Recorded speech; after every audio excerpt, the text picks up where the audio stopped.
Alright, let's continue on the true ending path for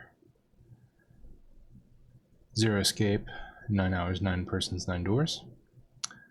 And we're going to find out what happens after we leave Zero's workshop. The door opened and they stumbled into the library. Huh. I think the shaking stopped. It would seem so, but we are yet to be out of danger. You're right. Let's hurry. They ran across the hallway. This exit needs the Uranus card too. Straight for the large metal door. Next to the door was the Uranus card reader. Hey, Junpei. Yeah, I know. They slid the key card through and the door rumbled open. All right, it's open. Let's go. Let's go. Out of the library and into the hallway they ran. At the end of the hallway was a door. Junpei reached into his pocket to pull out the key as he ran toward it. Okay, Neptune key. Let's see if you work. He turned it. Yes, I think it unlocked. Awesome. The lock clicked. As one, they shoved the door open and poured through it. And we're at the incinerator. In front of them was another great metal door. Above it was a metal plaque. It says incinerator. Incinerator. So this is the incinerator. This is the first time I've seen it from this side, but yeah, I think so. Alright, you were here 9 years ago. Then there ought to be a lever near the door. Yeah, right here. Junpei ran up to it. Pull that and the door should open. Got it. Alright, pull it. As he spoke, he pulled the lever.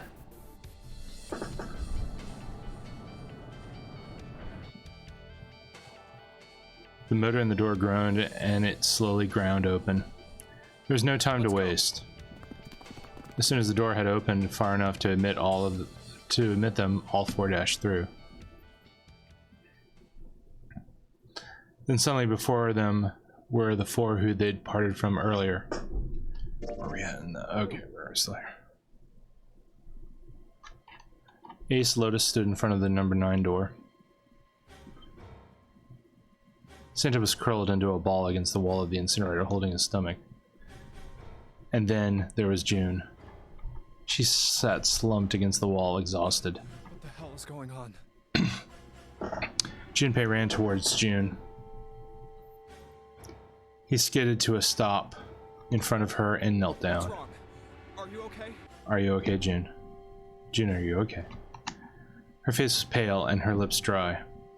When she spoke, she could barely hear her. He could barely hear her. You came to get me. I certainly did. I made a promise. I'm so glad you're here.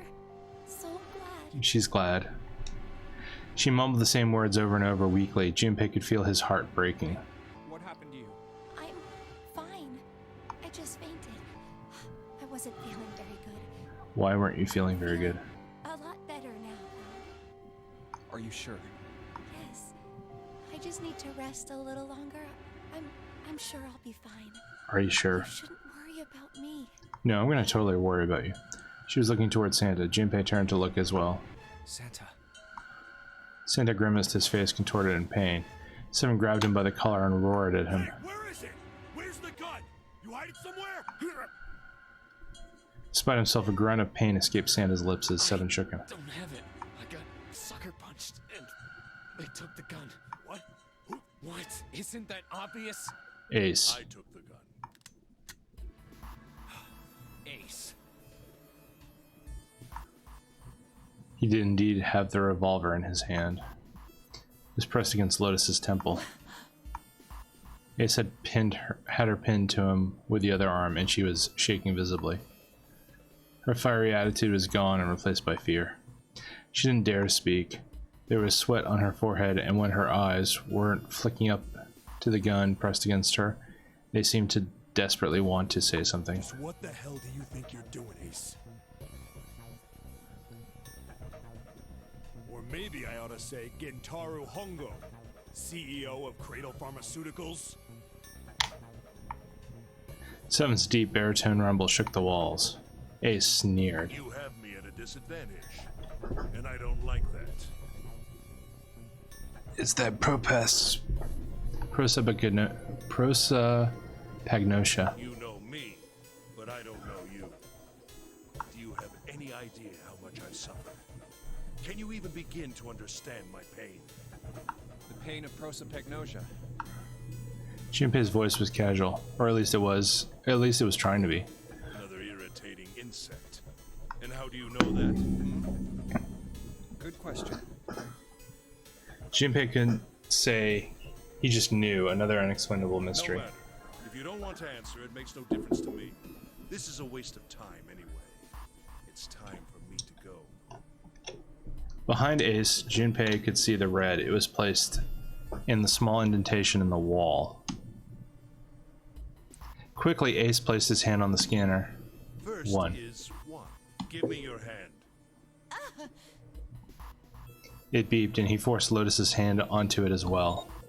8. And with this, Then at last he reached into his pocket of his jacket. He pulled something out and pressed it against the panel. The third asterisk appeared on the red. He has the 9th man's bracelet. 9.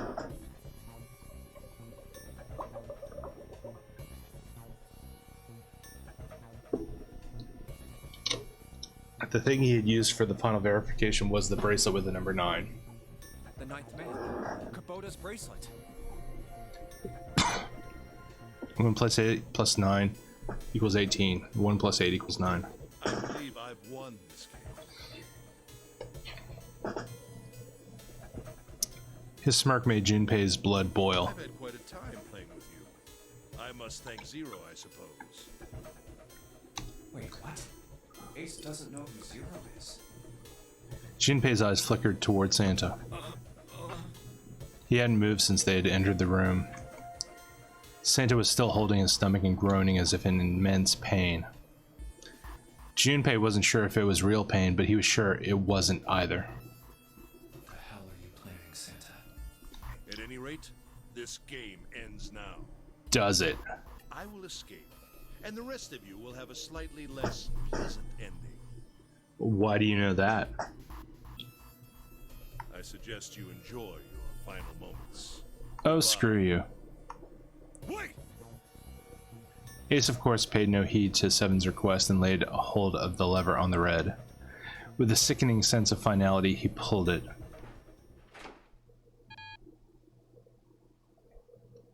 What?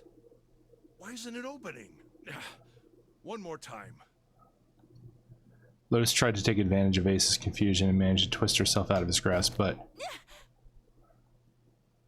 at the last second he grabbed hold of her wrist and shoved it onto the red. Open. He waved the number 9 bracelet over the red and then his own bracelet as well. He pulled the lever a second time. No! What is this? Why? The digital route should be 9! It has to be 9! Then why? Why isn't it opening?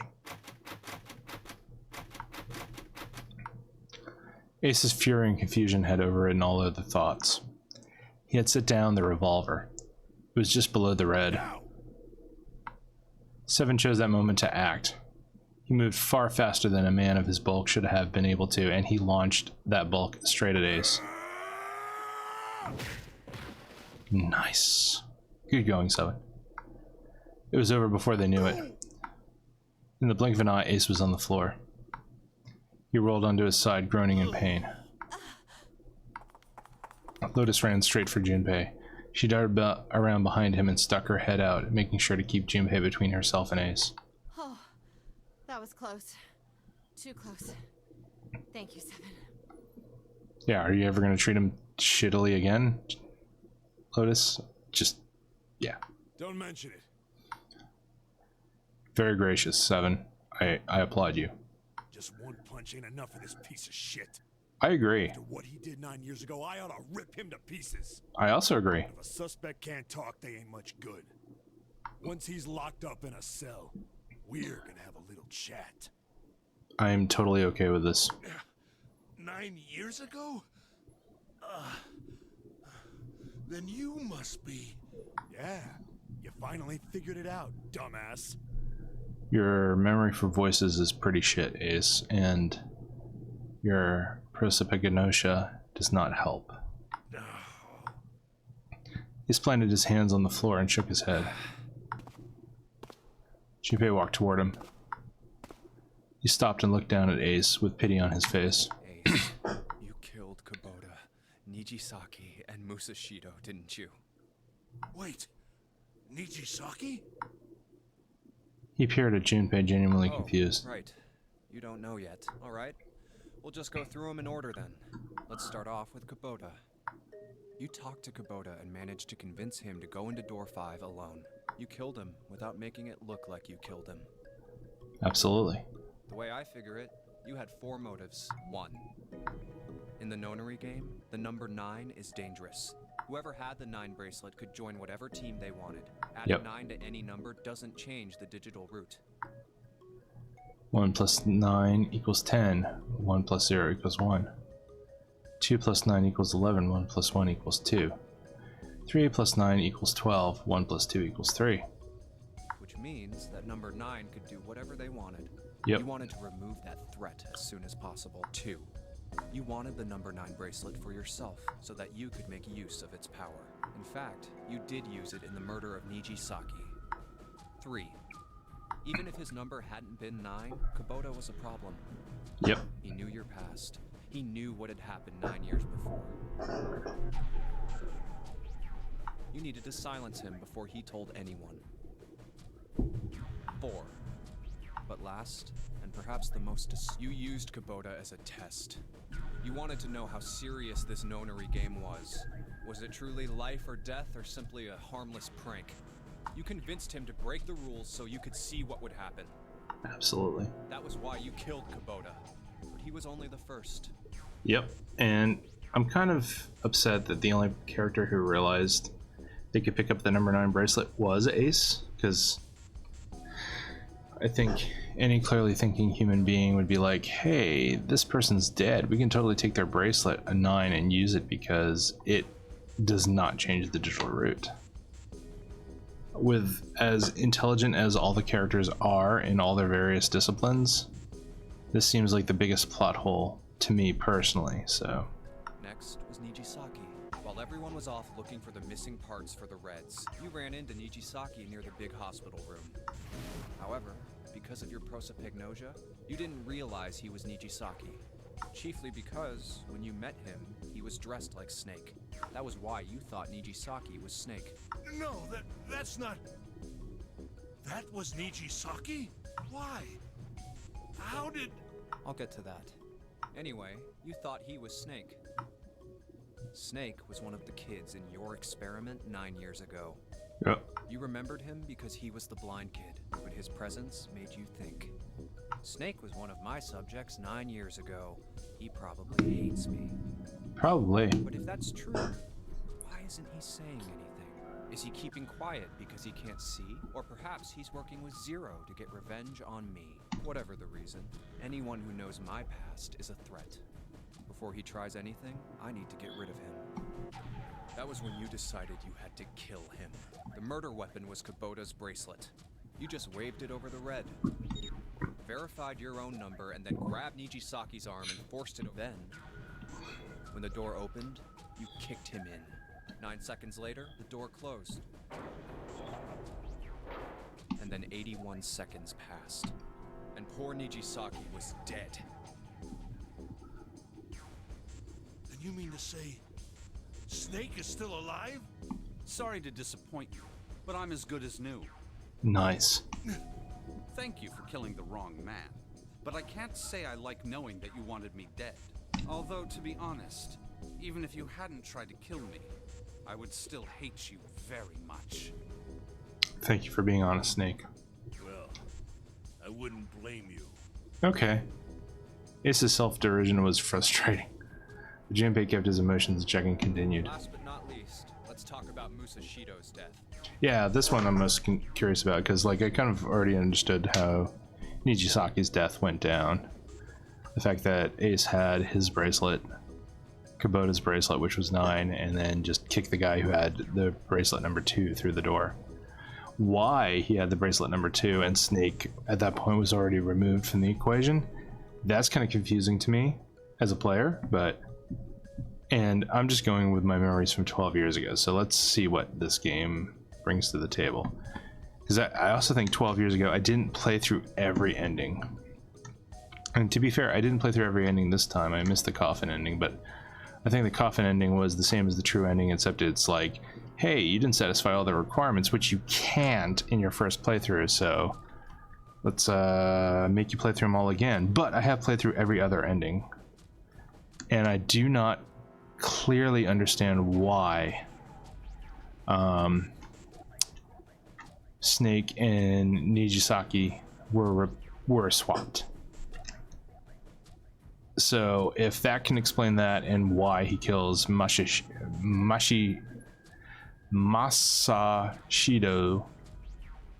then my biggest complaints with plot holes will be completely satisfied. So I'm looking forward to this. Clover and I were investigating the chart room. You came over to talk to me. Do you remember what you said? Oh, a pocket watch. Might I take a look at it? I handed it to you, and you left the room. You had been in charge of the Nonary project. Of course, you would have known the solution to every puzzle, which would mean that you also knew how to get out of the wheelhouse. I mean, if the puzzles were the same as they were 9 years ago, yes, that's true. I don't know that maybe Santa changed everything between now and then, but hey, we'll see. Place the watch in the indentation on the door to unlock it. With the door open, you could enter the captain's quarters. Musashido was there. Conveniently placed next to him was an axe that practically begged you to kill him with it. I don't know if I completely buy this one. You picked up that axe and buried the blade deep in the other man's chest. One blow was all it took. And then you returned to the chart room as if nothing had happened. I guess maybe if they had described the murder as being completely fresh murder. There was something I wanted to speak with you about, Junpei. Could you come with me for a moment? And there's no way he wouldn't be covered with I blood. had no reason to say no, so I followed you to the wheelhouse. When we stepped inside, remember how you slipped your hand into my vest? You pulled out a piece of paper, the one I used to cheat during the vote. But that wasn't really what you were after. Your true purpose had been to slip the watch into my pocket. It wasn't a very good plan. Had way too many holes, and someone saying the wrong thing could have brought it all down around you. You must have been desperate. But what made you willing to risk it all to do it? Ace. That was the only thing Junpei hadn't been able to figure out. Musashido's murder is the only one I don't understand. You obviously did it. But why? Because of this. Slowly, Ace reached down and pulled out something out of his pocket. It was a folded piece of paper. Just read it. Junpei took it and opened it. This is what it said. Number 1. There are 2 ways you might survive this ordeal. Oh. Really? This is interesting. First is to win the Nonary game. Alright. Second is for you to confess your sins of 9 years past. I have prepared a camera in the captain's quarters. The images captured by that camera will be streamed through a satellite and distributed across the world. Simply look into the camera and repent. Once you have confessed everything, I will release you from this ship. To make your confession more credible, I have left you a witness in the captain's quarters. Perhaps he will confess with you. The decision is yours. Do as you please. 0. When I awoke in that room on D-Deck, I found that in my pocket. Interesting. That was why I chose door 1 when we voted. If I went through that door, I knew I could get to the captain's quarters. As you said, I knew how to enter the wheelhouse. My plan was to find the pocket watch before anyone else. If I could, then my alibi would be set. At least, that was the plan. Alright. Unfortunately for me, you got to it first. That sleight of hand was the best I could manage on short notice. Okay. You meant to kill him from the beginning then? Musashido, I mean. I only knew Musashido was a witness after I reached the captain's quarters. I asked him, and he answered. He seemed groggy. Perhaps he had only just awoken from sedation. I suppose Nijisaki was in much the same state. He seemed confused and disoriented when I encountered him. But yes, you are correct. I intended to kill him from the beginning, even though I didn't know who he was. I proceeded to the captain's quarters in order to remove this so-called witness. Ace had confessed everything. Let me see where we're in the flow. Oh, we're still there. What energy he had left him with the truth, he sagged on his knees. Though he had confessed, his sins were not forgiven. Junpei felt revulsion for the pathetic man on the floor near his feet, but in among the revulsion was a hint of pity. After all, Ace had not been the only person who murdered those 3 men. Junpei spoke quietly. You figured it out, haven't you? You were being manipulated. Yes, so it would seem. Absolutely. It was little more than a puppet, in many ways. Yep. Everywhere I went, everything was already prepared. Indeed. The Reds in the large hospital room were dismantled. Nijisaki was dressed like Snake. Excuse me, I'm burping on mic, and that's not great, but hey, I'm a human being. There was an axe in the captain's quarters. Musashido was delirious from the anesthetic, so he couldn't fight back. Nijisaki as well. In retrospect, I can't understand how I could have fallen into such a simple trap. Your prosopagnosia. Yes, this was a trap. Maybe, but you're still the one who decided to make murder part of your game plan. So, you know?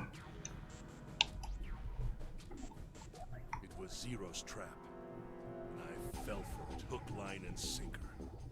I did everything he wanted me to do. Sure. Yeah. By manipulating you, Zero was able to kill 3 people and keep the blood off his own hands. Yeah.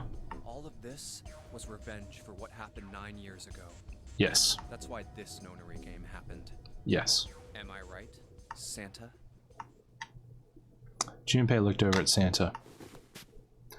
As Junpei spoke, he stood up and his legs still shaky.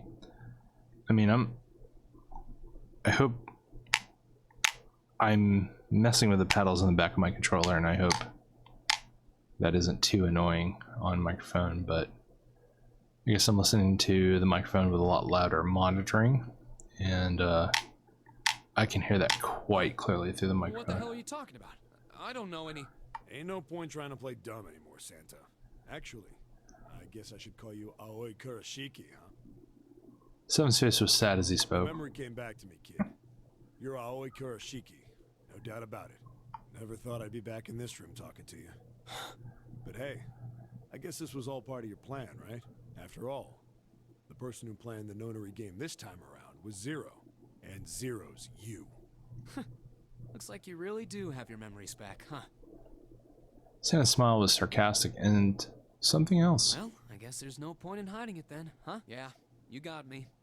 I'm Aoi Kurashiki. I was one of the kids in the Nonary game 9 years ago. I made it out. So did Snake over there. But there's one thing... No, I guess there's 2 things you got wrong. I am very curious. One, Please tell me. I ain't Zero. What? Wait, what? Sure, I was helping Zero out, but I'm really more of an assistant, like a secretary. Dun dun dun. But an assistant's only an assistant. All I right. didn't come up with all this. All I did was follow Zero's orders. Dun dun dun. If you're not Zero, who is? I mean, I have some guesses, but let's keep going. Calm down there, Junpei. Didn't I say 2 things? You made one more mistake. Junpei, you just said all of this was revenge for what happened 9 years ago. That's why this Nonary game happened. Please explain. That's not it. Revenge isn't the only purpose. Do go on. I mean, this is the whole point of the playing this game at this point. There's another reason you guys were playing the Nonary game. To save someone. Please expound. I mean, I am waiting with bated breath. Save someone? Right. You were brought here to help my sister, to save Akane. What the hell are you talking about? Akane Kurashiki died 9 years ago in this room. I was there. I saw... Suddenly, Sylvan froze. His eyes went as wide as dinner plates, and he spun around toward June. Junpei followed his gaze. What? She was gone. Where June had been, there was nothing. What the hell? Where is she? Where's Akane Kuroshiki? Seven began to mumble to himself, a strange series of words strung together as if his mind weren't functioning properly. So how the hell did Seven know that June was Akane Kuroshiki? I don't know that Junpei ever, or Akane ever mentioned that in the early parts of the game. His face was twisted with effort, as though he were struggling with something they couldn't see. He gritted his teeth and pressed his hands against the sides of his head. Oh, my head! My head, it feels like it's gonna pop. Seven! What the hell is going on? I don't know. I just... Oh! I swear to God, my head feels like it's about to explode! From somewhere far away, they all heard a deep, heavy noise. It sounded like a tremendous wheel slowly beginning to turn. Santa seemed to have entered an almost trance-like state. His words were calm and measured. What was the Nonary Project? I'm sure you know already, but I'll tell you one more time. It was a project designed to test a particular phenomenon. And what was that phenomenon? Do tell. For two organisms to communicate with one another in the absence of physical contact. Gotcha. Metaphysical communication. The morphogenetic field theory. Could human beings use these invisible fields to exchange information? That was what this experiment was conducted to determine. There were two separate locations. One was the Gigantic, and the other was a building in Nevada called Building Q. The 9 children trapped in Building Q were faced with numerous puzzles, copies of identical ones on the Gigantic. They were told to send their answers into the morphic field set and transmit them to their brothers and sisters on the Gigantic. Oh boy. The transmitters were put in Building Q, and the receivers were put on the Gigantic. Each sibling pair was supposed to be split up, but there was a mistake. Akane was a transmitter. She should have been in Building Q. However, for some reason, she was placed on the Gigantic with the receivers, like me. Perhaps she was mistaken for someone who was supposed to be in Group A. Whatever the case, Akane ended up on the Gigantic.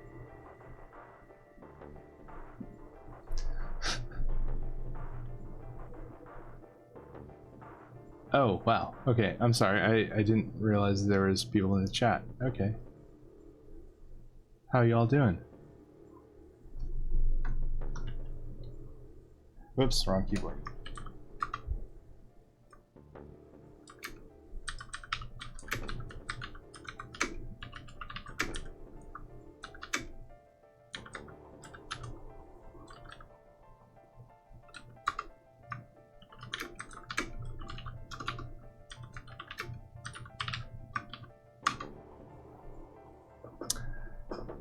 Okay. I mean, if you're tuning in, we're really close to the end as far, well, I mean, relatively close to the end. We may have like an hour or more to go, but we're getting deep into super spoiler territory if you've never played this game. I think I've told you enough. You get it, don't you? I'm pretty sure you know where this is going, Junpei. Where what is going? Don't play dumb. Don't play dumb, You know Junpei. things you shouldn't. Things you couldn't. How did you know Ace had prosopagnosia? Because it came from an alternate timeline. How did you know why Ace wanted to kill Kubota and how Nijisaki was killed? I was surprised when you found out Ace was Hongo. And what about the coffin Snake was trapped in? How the hell did you open it? Well, that's... The answer to that is easy. He knew because I knew. Junpei was receiving information that I sent to him through the morphic field set. It's simple, really. How do I know the alternate futures then? So, this is the part of the game where I feel like it is the most effective on the DS. Because the DS has 2 screens, and the entire time you're playing the game, you're seeing Junpei's perspective on the top screen, and on the bottom screen, you're getting the third-person omniscient narrator narration. And at this point, you start to realize the third-person omniscient narration is an actual character in the game. And that is probably the most mind-blowing part of 999. There is something really mind-twisting about playing a game where you think you understand the perspectives of everything that's being presented to you, and then you find out, shit, the second screen has been a different character's perspective the whole freaking game. And that is not something I think comes across well in the single screen modern console PC port of the game. And as much as I enjoy the sequel, Virtue's Last Reward, and then the second sequel, Zero Time Dilemma, I think that this particular twist works incredibly well, especially in the DS when it was in its first 4 years of life and was the only platform that had multiple monitors. Imagine a river that splits in I'm gonna keep going, but imagine a river that splits in two, like an upside down Y. The river flows from top to the bottom from a single stream into two branches. It only flows in one direction. It can never flow backward. Information is the same way. It moves from the past to the future and never flows backward. That's why people at the river source in the past will never know about those downstream in the future. But the people downstream will never know about one another either. Information only flows along the path of the river. But I am different. I can manipulate the morphic field set to pluck knowledge from the future. I know what happens on either fork of the river, even though the people on either fork know nothing about one another. Now, who am I? I in square brackets, which is usually very important information. I am the 9th letter of the alphabet, but I am also 0.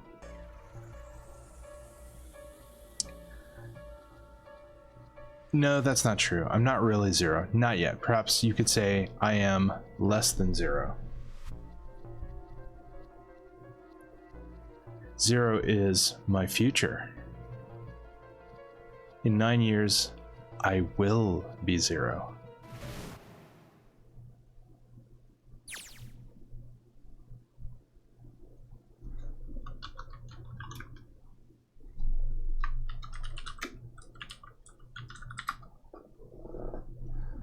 June, no, Akane. Where did you go? Santa! Wise Clover. Oh shit. Freeze. Santa's got the gun. Again.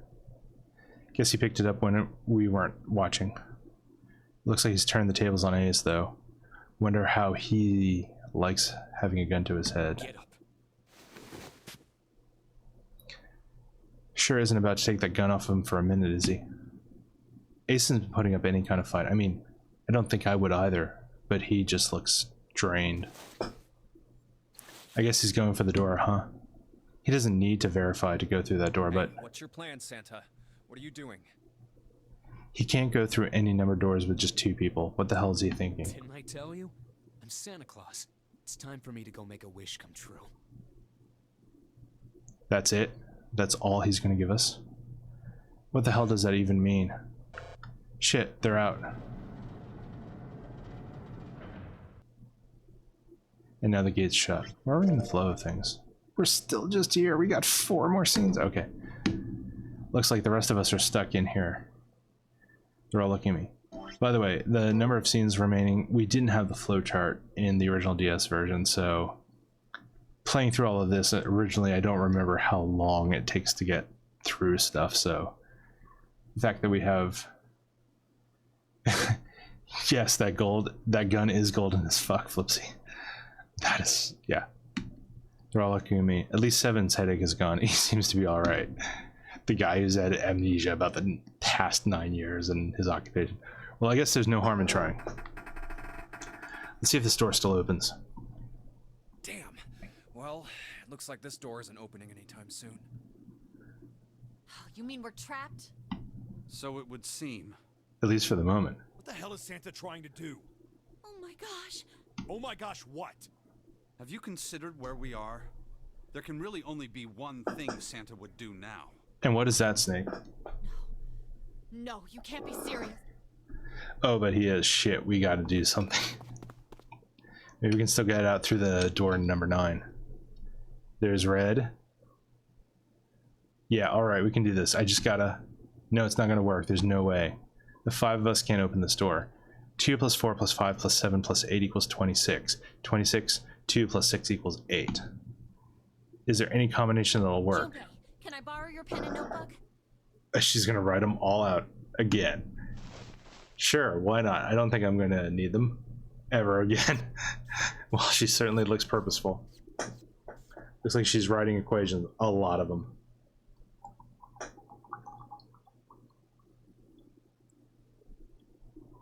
Huh? Oh man, she doesn't look very happy.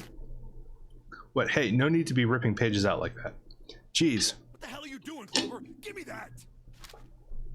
Alright, at least 7 got it away from her. Maybe now I can get a look at what she was writing. Let's see.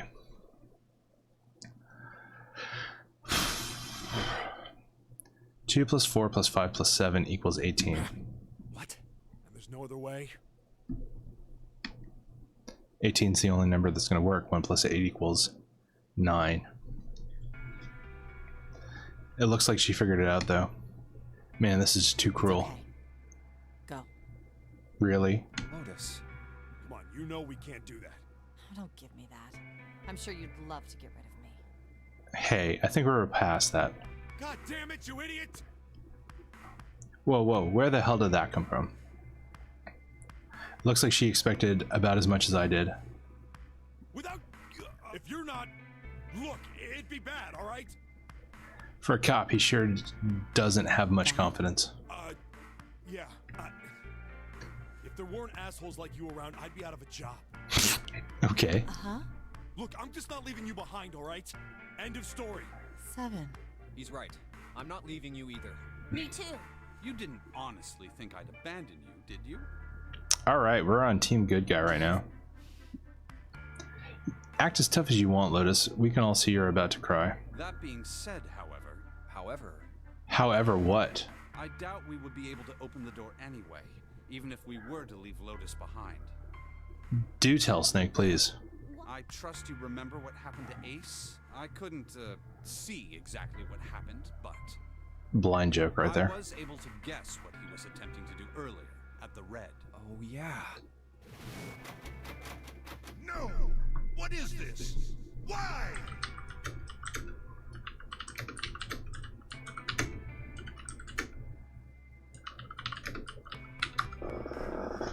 The digital route should be 9! It has to be 9! Then why? Why isn't it opening? Just to see, why don't we give it a shot? Give it a shot. Yes, please. That is what I said. Says the blind guy.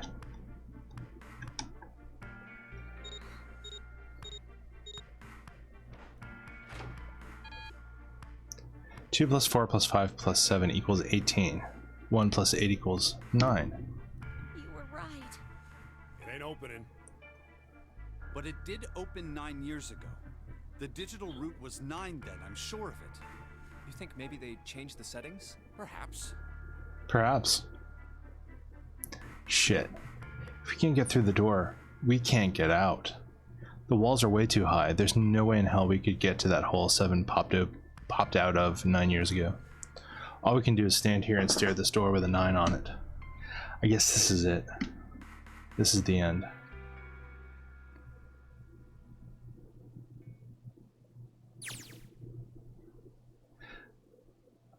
I was watching. I being in square brackets, because we still don't know. Oh, I'm sorry. It tells us exactly who is speaking right now. God damn it, game. You've given away your hand. You're telling us that you're Akane right now. There is a reason why I put this game, or like, because we have the option to switch back and forth between adventure mode and novel mode. And novel mode gives us the third person omniscient narration. And now we are being told explicitly that this is Akane's perspective. The girl who supposedly did not survive 9 years ago, but was in the Nonary game this whole time. So, all right, let's go. Because yeah, spoiler. This game, the third-person omniscient narrator this whole time has been Akane Kurosawa, who was the girl who died 9 years ago, but that's a time paradox because Akane is leading the people who are in the current Nonary game, or at least Junpei, giving him all the answers he needs to get through to get the best ending, which, well, we'll see. I don't want to spoil everything. I had watched everything that was reflected in his eyes. I was listening. Every sound that vibrated in his eardrums, I heard. Smell, taste, touch. I felt everything he felt. I knew everything about him. What he was thinking, what he was feeling, what he was sensing. All of his feelings and his worries and fears became mine. My mind, my consciousness was inside of him. Through the morphic field set, we were resonant, and we were as one. I was him, and at the same time, I was an observer. This is where I think the dual screens of the DS really paid off, because the two perspectives which have been going in tandem the whole game, the whole 30-hour game, the top screen is Junpei's perspective and the bottom screen is Akane as an observer's perspective. It clicks, it makes sense by the time you get to the end of the game, and I've hopefully done this whole playthrough in the novel version to at least give you Akane's perspective so that you can understand what this third-person omniscient narrator was observing, feeling, and commenting upon the whole time. She was looking through Junpei's eyes and ears from her perspective as a participant in the game 9 years ago, and looking forward through the morphic field to Junpei's experiences in the second Nonary game. From the first game to the second game, she was observing what he was going through this whole time. And we'll see what that leads to in a moment. Well, I hope it's in a moment. It might be in a separate section, depending on how many scenes we have left in this game. It started with a tremendous noise like a clap of thunder. That was approximately 9 hours ago. A bomb had gone off on the ship we were on.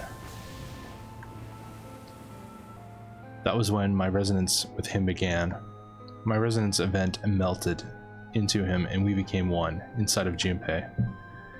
Somehow I found myself in Junpei's mind 9 years in the future. So Akane is playing the Nonary game 9 years in the past, and her psychic ability is connecting with Junpei, who's playing the Nonary game 9 years later. The exact same rules, the exact same puzzles, and what he's going through is giving her the information she needs to survive. But I didn't lose myself. I was living in two realities at once. One was the present and the other was the future. Perhaps you can think of it as two movies shown on the same screen at the same time. Eventually it becomes difficult to separate them and determine which movie is which. However, if I concentrated, I was able to focus on one or the other. Comment on the whole dual screen nature of the Nintendo DS. That was why I was able to grasp what was happening in the front of me. Come on, over here! Cool. So we got Snake right here. We've got Santa right here. We've got June or Akane right here. And we have a ponytailed girl and this girl, who are both Lotus's daughters. That was my brother Aoi. He was yelling. I followed him. Around me were 7 other children. They all looked like they were about my age. I don't know, I think Santa over here and Snake over here look a little bit older than everybody else, and she looks a lot younger.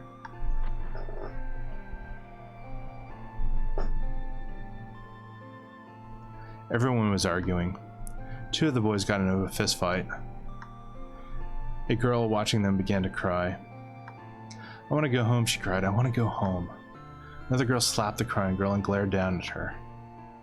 It's been 2 hours since the Nonary game began. Okay, out of 9 hours? That's pretty good. We were starting to fall apart. But just when all hope seemed lost, Light started talking. He was blind. 9 years later, we would call him Snake. Okay, so Light's name back then was... Or sorry, Snake's name back then was Light. Hello? Everyone? Could you come over here for a moment? He was older than most of us, and his voice had authority and dignity. In modern times, we might say he had arrogance, but you know what? That doesn't matter. The fights died down, and we gathered around him. I have a little sister. She is very important to me. Yes. Right now, she is over in Building Q, and is desperately trying to send information over to me. Her name is Clover, and today is her 9th birthday. Okay. As he spoke, he pulled something from his pocket. In his hand were 9 four-leaf clovers. I was going to give these to her as a birthday present. I was outside picking them when I was abducted. I'm sure I've already told you, but I am blind. For a man who can't see, collecting 9 of a very specific plant is, well, it is difficult. I would totally agree with that My statement. sister means a great deal to me, and I hope that these would show her how much I cared for her. Since it's her 9th birthday, I thought 9 four-leaf clovers would be appropriate. Okay. Every one of you has a brother or a sister in Building Q with Clover. Well, except for Santa, right here, and Akane Kurashiki, since they're siblings and they're both here. Oops, clerical mistake. For their sake, we have to survive. We have to get off this ship. Do you understand? If we're going to do that, there are 3 things you have to remember. We need trust and love, and we have to have faith in one another. If we can take all 3 of those to heart, then I promise that good luck will come our way. Did you know that the leaves on the 4-leaf clover mean faith, trust, love, and luck? No, that's one of the many things I've learned from this Those game. words are leaf words. So if you believe what I've told you, and you understand, then I want you each to have one of these. They're a promise between friends. He gave a clover to each of us. I took one too. Eventually, he was left with only a single 4-leaf clover. He had one last thing to say. Now don't ever forget, so long as you have that, we will always be connected. Do you understand? When he finished, the tension of only a few minutes before was gone. We were calm. After that, we ran around the ship for a while longer and opened several of the numbered doors until finally we found a door with a number 9 on it. In fact, there were 2 doors with the number 9 on them, and we found them in the chapel. We split into 2 groups and walked through the doors.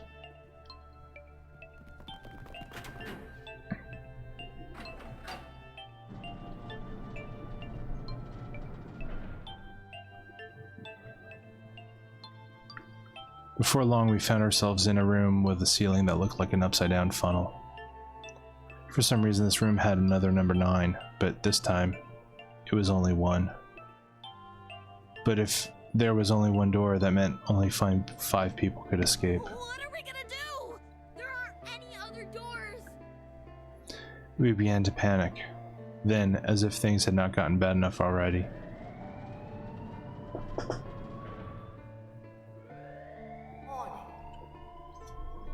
Warning.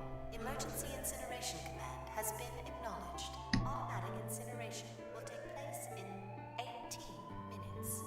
I love the fact the doors close and they give you 18 minutes before. Evacuate the incinerator immediately. Repeat. Emergency incineration command has been acknowledged.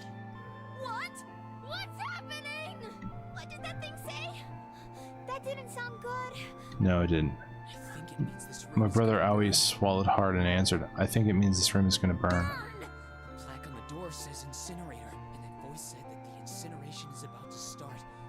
And incinerate means to burn. No! Help me! Abject terror filled the room as everyone began to scream and cry. Every pair of eyes were filled with despair. Then, high up on the wall, a door opened and a man appeared. He was a huge, frightening mountain of a man, as large as a bear. 9 years later, we would call him 7. Don't worry, kids. I'm not your enemy. I'm one of the good guys. I'm a detective. I'm here to rescue you. The rest happened just like Seven had said it did in previous scenes. The 4 of us who had stayed behind after the 5 left through the door because they managed to be able to get through the door were saved by 7. We crawled through the vent away from the incinerator and slid down into the hall. We came out on the other side of door 9. On the wall opposite the door was a set of double doors. We went through those and began to run up the spiral stairs. As we ran, I led the way. Behind me were Nona, my brother Ioi, Snake, and 7. The other children, the ones who'd gone through the door 9 before us, were up ahead. I could hear them cheering each other on. We ran, and ran, and ran. We leapt across as many stairs as we could and kept running. The stairs spiraled upward like a tornado. Eventually I pulled ahead of the rest. Perhaps Nona had slowed them down. I didn't want to lose them, so I slowed down as well. I didn't stop, but I glanced over my shoulder from time to time to see if they had caught up. That was when I realized. Where is it? Did I drop Junpei's present? I knew I had it with me when we passed through the vent. Then, had I dropped it as we slid out? I had to go back. I had to. But I knew I couldn't tell the others. They would stop me, I was sure of that. I didn't stop to think, I simply moved. I ran to the central hall, the room that had connected to all the areas of the ship. I hid in the shadows, and moments later I felt a rush of wind as they ran past me up the staircase. I waited until they were out of sight and then I ran. I moved as quietly as I could, down and down and down. Finally I reached the bottom deck. I ran into the hallway and looked around frantically. There it is! It's just where I thought it would be, sitting under the opening of the vent. I ran over and snatched it from the floor, but as I ran back toward the stairs and freedom.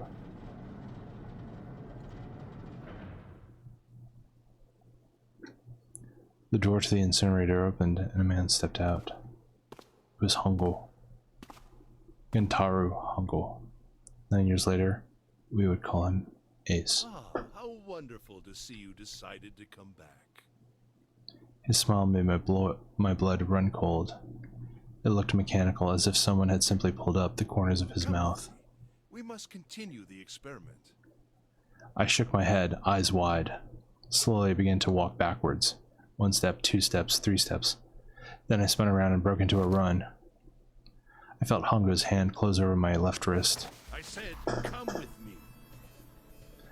There was an edge of insanity to his voice now.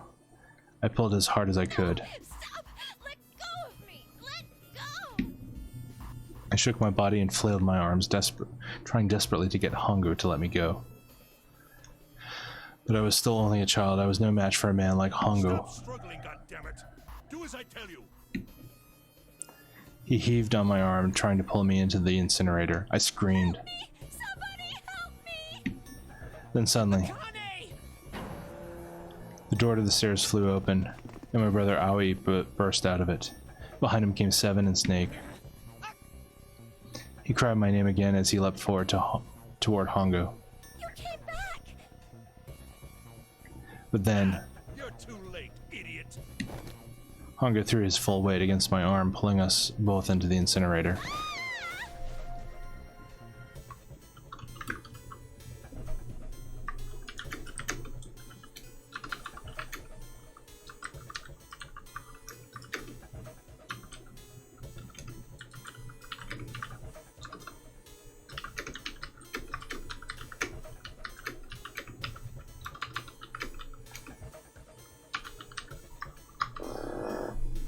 The force of it threw me to the floor. I scrambled to my feet and looked toward the open number 9 door.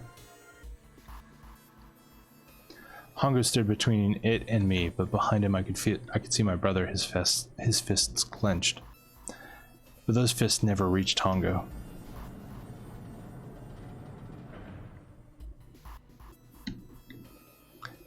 With the cold, heartless screech of metal on metal, the door slammed shut. Hongo glanced at me mechanically, his face registering that there was an object there, but not anything he would consider a human being. Then he turned away and walked to the red that sat next to the door. He reached into his pocket and removed 2 bracelets. He waved them both over the scanner panel. 2 asterisks appeared on the red. He checked the screen and then tossed the bracelets carelessly onto the floor. What was he doing? What was the point? He made no effort to explain himself, of course. He said nothing at all and walked past me as though I were nothing more than a rock by the roadside. A few moments later,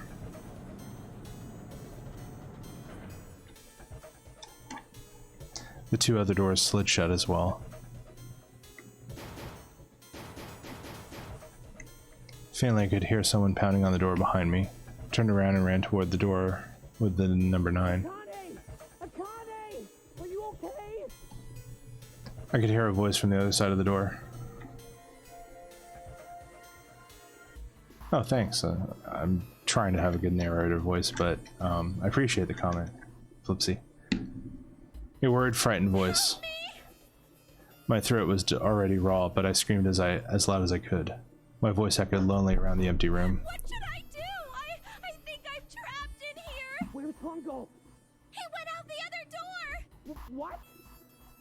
Then it started again. Warning. Warning. Emergency incineration command has been acknowledged. Incineration will begin in 18 minutes. Please evacuate the incinerator immediately. Holy shit. Man, I knew what it was going to say, but that is one hell of a creepy voice. I knew it. It's starting. Santa started the incinerator. And we're in Junpei vision now, not Akane's vision. We're now in the present day, not 9 years ago. Fuck! Man, I never thought I'd hear that damn voice again after 9 years. What the hell? What the hell? What in God's name are you talking about? I'm sorry, Lotus. Your kids never told you what they went through 9 years ago. 9 years this and 9 years that, and when it's not 9 years something, then you're talking about some sort of fucking experiments. You aren't making any sense. I like Lotus a lot. She's sorry, really Lotus, but practical. we really don't have time to explain it right now. I promise. I'll tell you everything once we get out of here. You're assuming that we're gonna get out of here, Junpei. Incineration will begin in 17 minutes. Okay. You know what that means, right? Incinerate means burn. Clearly. What kind of idiot do you think I am? I know what incinerate means. Thank you, Lotus. Well, god damn it. Okay, fine. I won't ask anything else. Talk about whatever you want. No, Lotus, please. I like your Do pragmatism. something for me. 7, figure this out. Why so?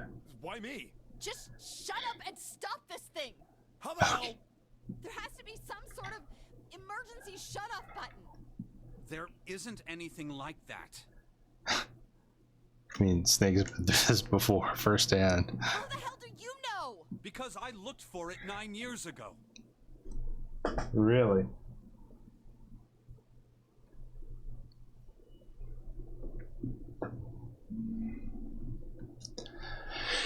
Yeah, Lotus isn't happy about that. Can't really blame her. Wait. The floor, it's moving.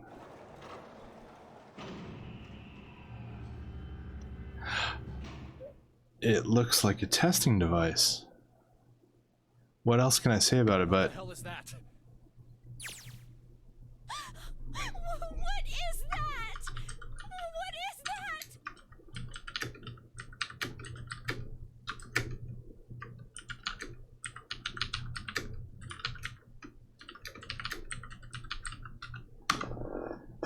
that? What is it? It's our final test, I'm sure.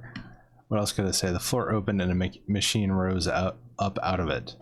Where are we in the flowchart of things? We're still just here. We've got 4 more scenes. Okay. And we're in Akane's vision right now. It looked like a computer. At least it kind of did. There's a monitor, a keyboard, and a cross-shaped device of some kind. Something about the machine scared me, but I forced myself to walk up to it. I was terrified. Tears poured down my face. I wiped them off, even as more took their place, and forced myself forward. Now we're Akane, the, 9-year-old girl. Finally, I reached it. I looked at the screen. It was blank. All I saw was my own frightened face staring back at me from the glass, drenched in tears. And this is definitely showing you this is the other screen on the Nintendo DS, the Akane screen, as you when you get to the end of the game, you realize that the bottom screen is Akane's point of view from 9 years ago, and the top screen is what she's seeing from Junpei in the future. All I can see on the screen is a reflection of my own face, and this is Junpei's vision. I'm looking kind of freaked out. So those two things were shown at the same time. You saw Junpei's on the top screen and Akane's on the bottom, and that was a mindfuck when you're playing a Nintendo DS back in 2009. I know I'm sweating like crazy, but seeing it kind of drives it home. Okay, Junpei, just calm down, alright? Everything's gonna be okay. God, man, I wish that thing would just shut up. Incineration will begin in 15 minutes. Alright, back to this thing. If it's only showing up now, then it's gotta be important. What the hell am I supposed to do with it? Hey, move! Gah! We're all tense, lady. That doesn't mean you get to shove people around. It's turned on. There's nothing on the screen, though. Oh, this is bad. This is really bad. If there's nothing on here, how are we supposed to do anything with it? Sure, I'll just push buttons. I'm sure that'll... Huh. Well, at least it's on now. What's on the screen, though? What is this? What's up? It looks like some sort of puzzle. As if we haven't been solving puzzles this entire fucking game. It's got a bunch of numbers and letters scattered across a 5x5 grid. The numbers range from 1 to 8. Do you think that if we solve this puzzle, the incinerator will stop? Yeah. Well, we can hope, right? Yeah, we can hope till the cows come home.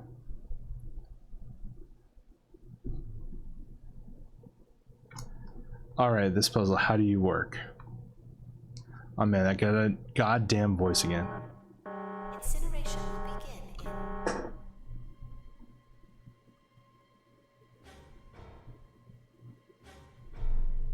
1 second. Gotta answer something.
Okay.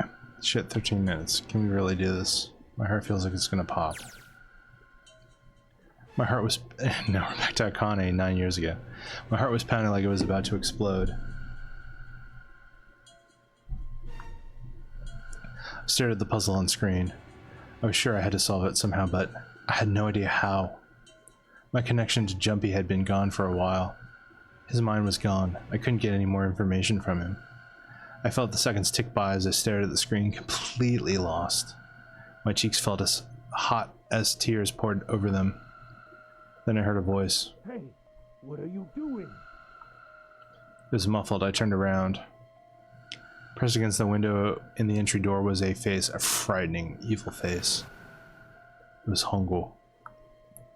How long he'd been watching me. Don't know what to do.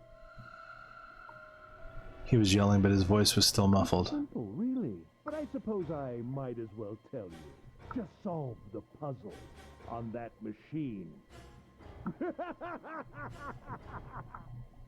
His laughter was muffled by the door, but it still tore at my heart like the claws of a vicious monster. I bit my lip and glared at Hongo, struggling to hold back hot tears. A terrible person! I hate you! I mean, anyone who puts a child in danger is automatically a terrible person. Oh my! How could you call a gentleman such as myself a terrible person? That's not very nice. Because you're a fucking psychopath, Hongo. Right there. I don't use tricks or play dirty. You see? I've even left you a way out. A way out? Didn't you hear me? All you have to do is solve that puzzle. Do that, and you can stop the incinerator. What's the point of stopping it? You'll only capture me and make me do this all again. I'm not going to listen to you. If you're just going to throw me back in here, I might as well just die now. Okay. Oh, goodness, haven't you listened to anything I've said? I told you, I'm a fair man. Huh? If you solve the puzzle, the verification function of the red will in turn activate. If this experiment is to deliver valid results, there must be a chance of success. If you succeed, you will escape. Oh boy. The verification function of the red? Then I remembered. Before Hunger left the room, he had scanned 2 bracelets into the red. Ah, so you do remember. Right now there are 2 numbers in the red. The first is 1, and the second is 3. Say, Akane, what's your number? Looked down at my left hand. The face on my bracelet showed a 5. 1 plus 3 plus 5 equals 9. I ran to the door with the 9 on it. I grabbed the red and put my hand against the scanner panel.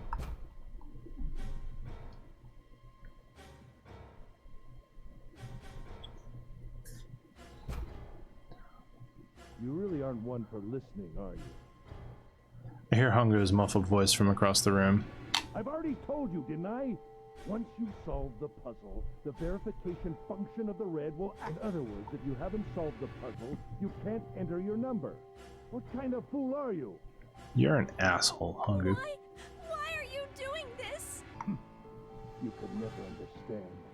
You don't know what it's like to spend every day surrounded by monkeys. Now start the experiment. Solve the puzzle. You're a fucking psychopath, Hunger. I don't know how. Of course you don't. Isn't that the point? You understand, don't you? Access the morphogenetic field and find the solution. I can't. Then you'll die.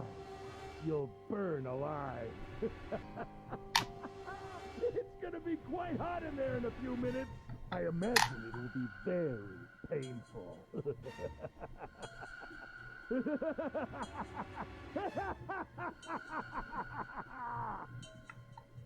This horrible laugh echoed across the room, and even after his face disappeared from the window, I could hear it. Incineration will begin in 10 minutes. 10 minutes. I was crying, great gulping sobs broken by hiccups that shook my body. I was terrified. I could feel my fear pressing down on me like a tremendous weight. Somehow I forced my shaking legs to carry me back to the device. I stared at the monitor. I can't. I just can't. There's no way. I can't figure this out. Okay, so, just some commentary. On the original DS version, this puzzle that she has to solve was basically Sudoku. And I can already tell they've changed it up. It's not Sudoku anymore. So I'm going to be trying to solve this in real time. Wish me luck. What was I going to do? I didn't know. Because, you know, back in 2009, when they say 9 years ago, Sudoku wasn't a thing back in 2000. At least not the way it was, say, back in 2009. I didn't even know where to start. My fear scattered my thoughts, and all I could do was think of how I was going to die. My palms were sweating, and my blood was boiling in my veins. It was hot. So hot. I couldn't breathe. I felt dizzy.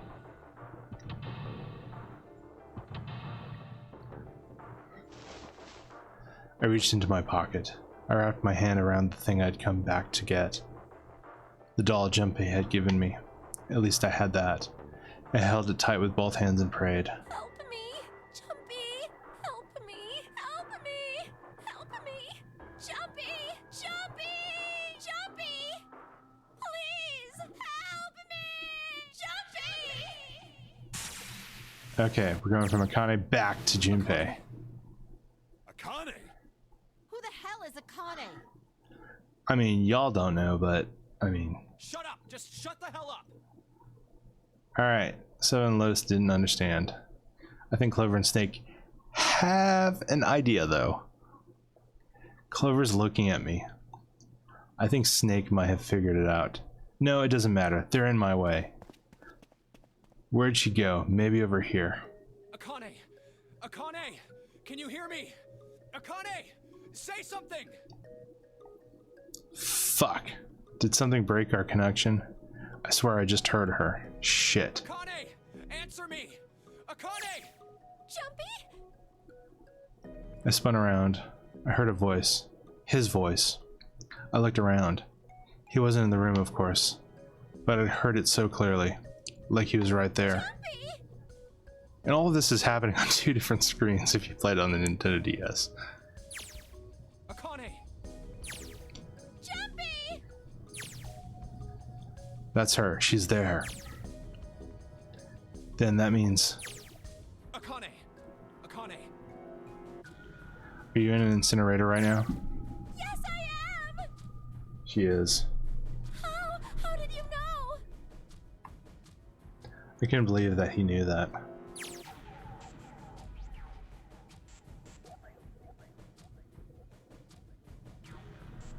Now I understand what Santa meant.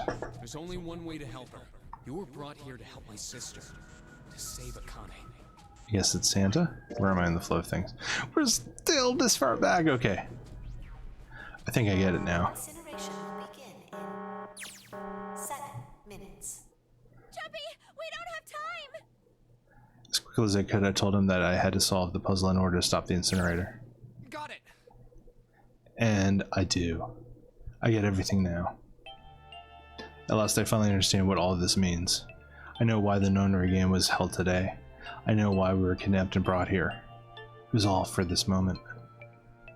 All of this was planned out to lead to this one moment. Oh my god. This is insane. I can't believe it, but there's only one possible answer. June is, Zero is, Akane Kurashiki. She recreated the history of the future that she had a glimpse of 9 years ago. She tried to save herself that way 9 years ago. No, she's trying to save herself right now. That means that there's only one thing for me to do. Even if this is all some sort of insane plan, I will save her. I will save Akane Kurashiki. I must save her, no matter what. Incineration will begin in 6 minutes. The voice reminded me of how much time I had left. Yeah, I know. Just hang on, alright? I promise I'll get you out of there. I'm not gonna let you die. I promise. So don't worry, alright? Just give me a few minutes, okay? Okay. My voice shook as I answered. It was hot in the room. I felt like my heart was on fire. 6 minutes or not, my heart burned with my feelings for him.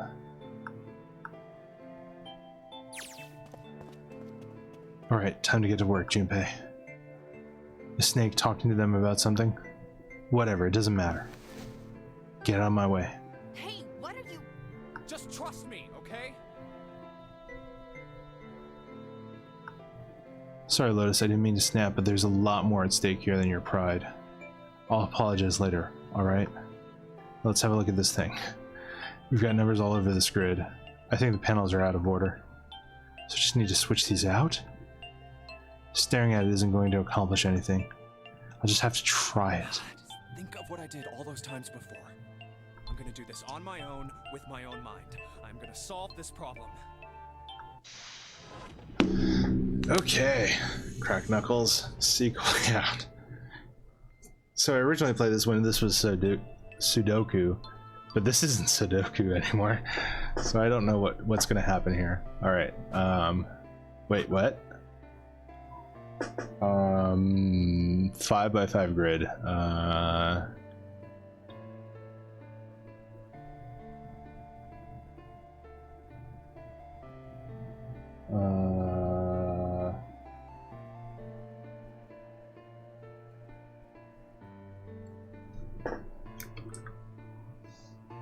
Hmm.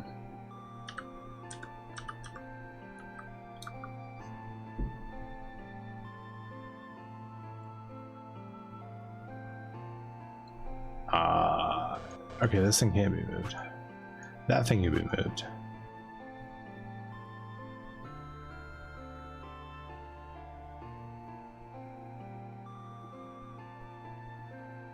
Hmm.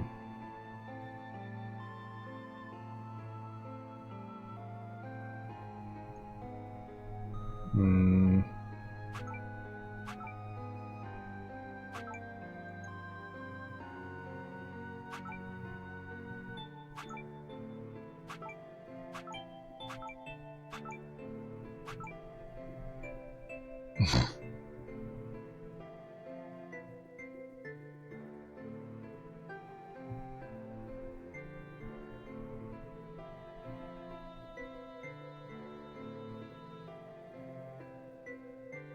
Hmm.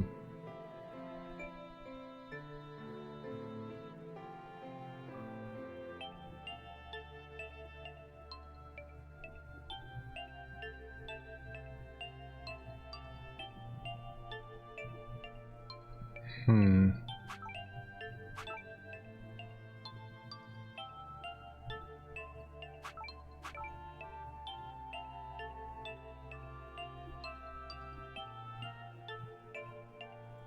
Hmm.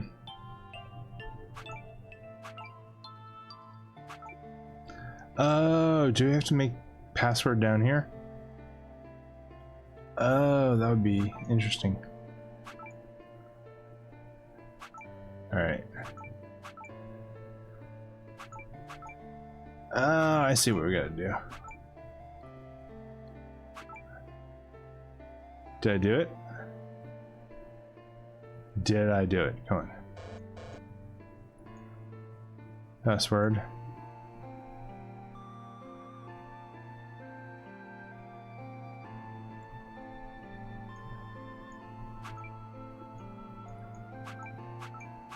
Wait, PASS word. Hmm.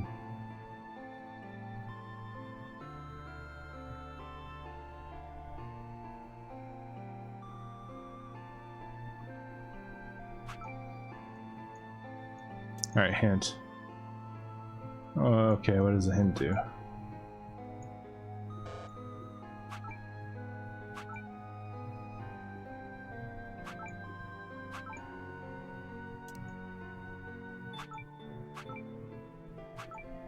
I think this is what we're gonna do.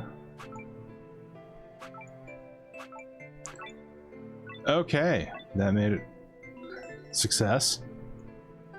Please enter the password. Okay.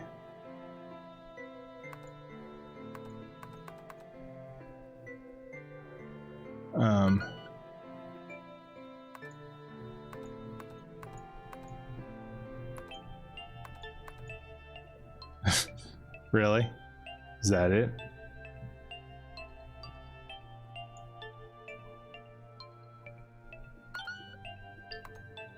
Wait, no. I'm putting a password now then. Huh. Any hints? What am I supposed to input here? Dot dot dot dot dot dot. Where's the enter?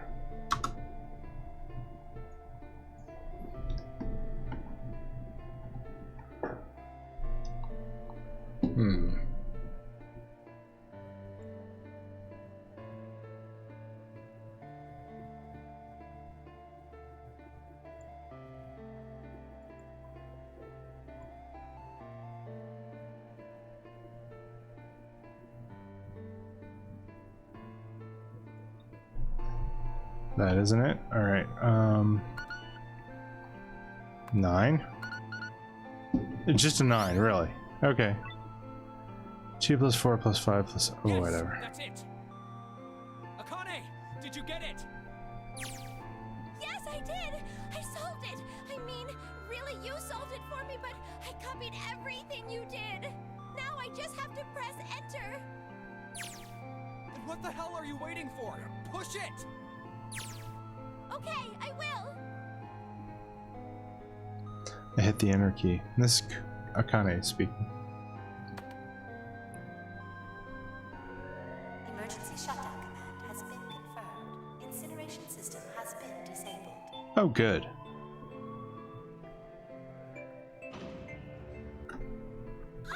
Junpei!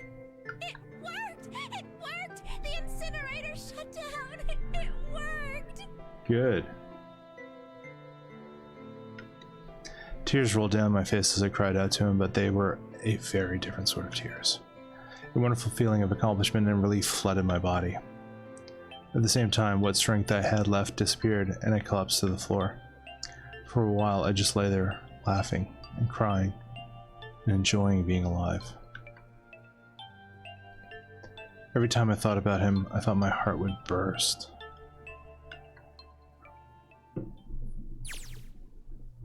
Whew. I can't quite believe I did that. This is Junpei speaking. But I am so glad. So glad. I feel like my heart's on fire.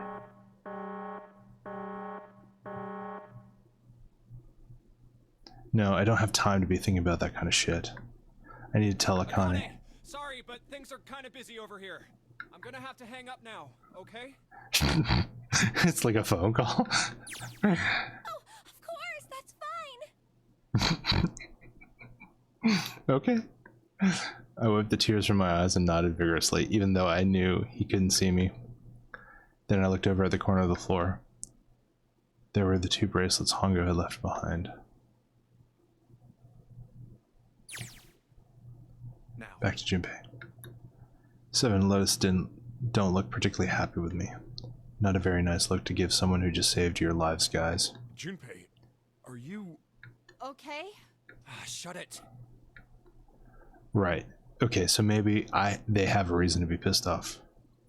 So what if I haven't pressed the enter key yet? Alright, nothing holding me back now. Here goes. Wait.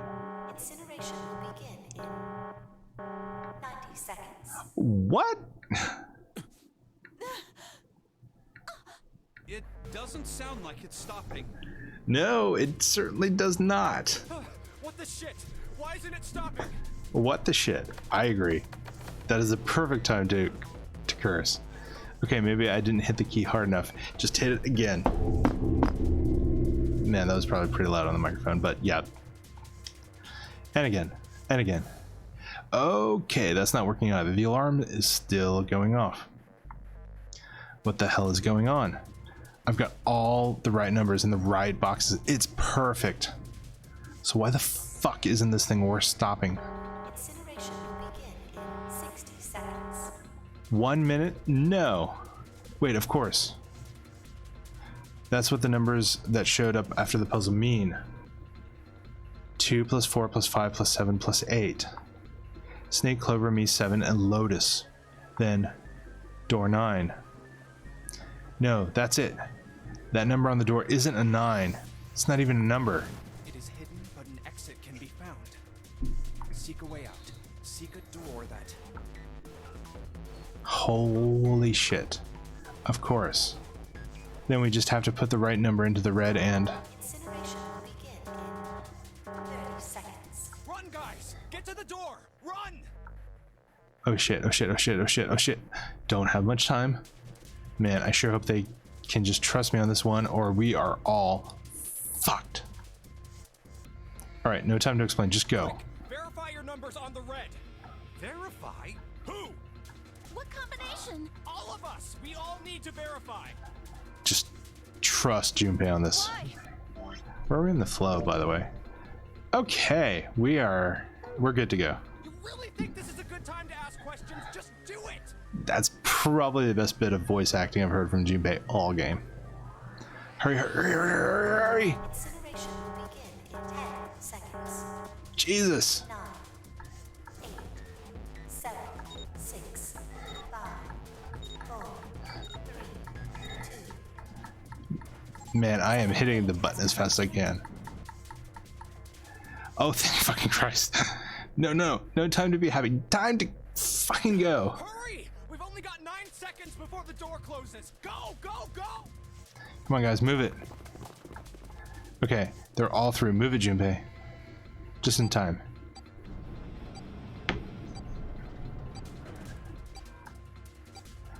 And there goes the door. No, don't calm down yet. You're not done. We've still got to find the dead. Well, that was easy. We all found the dead on the other side of the door. Alright, we're not going to be killed by the explosives in our bodies. Thank God. Shit. Looks like we made it, huh?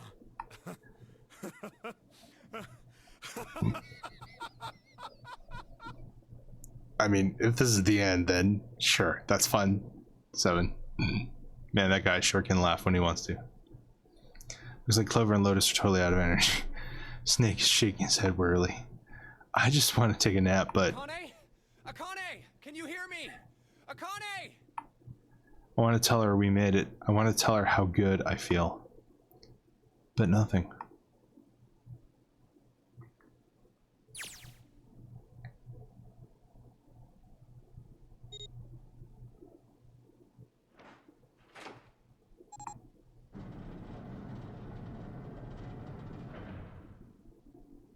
This is 9 years ago with Akane. The door opened. Standing in front of it was my brother. Akane! Oi! I cried his name, even though my voice was almost gone from screaming, and leapt into his arms. Oh, oi! Akane! I buried my face into his chest and cried again. I cried, and I cried, and I cried. The steady thump of his heart in my ear made me feel like I was home. Its beat was almost like a lullaby. I wrapped my arms around him as far as they would go, and I held him as tight as I could. Just to be there felt like a miracle. I hadn't felt the warmth of another human body in what had seemed like an eternity. I just wanted to stay there in his arms forever, but I couldn't. The moment I passed through the door, my bracelets had begun the countdown to death. I looked away from him and looked around. The door had already closed. I spotted the dead only a short distance away. It only took me a moment to get to and scan all the bracelets. I left the ones Hongu had dropped on the scanner panel. That was it.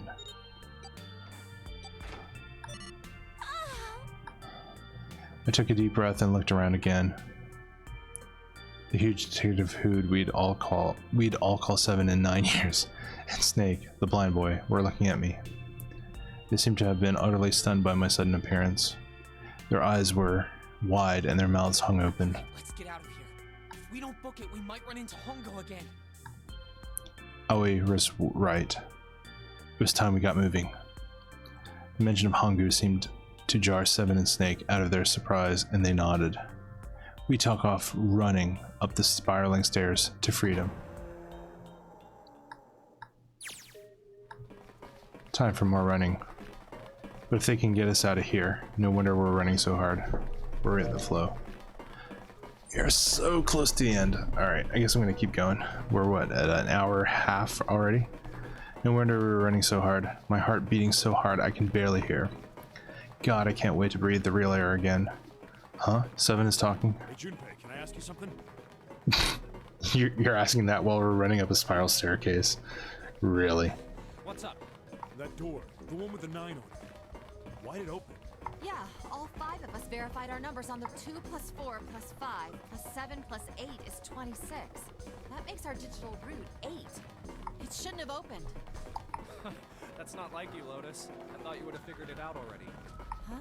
Why? Because you were the person who taught me about the idea of bases. Bases? Yeah.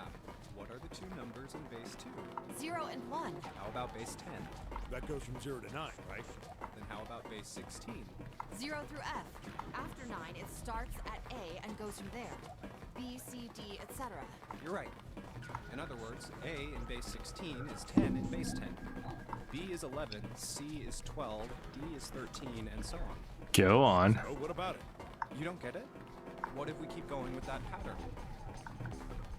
What if you go way past base 16 all the way to base 27?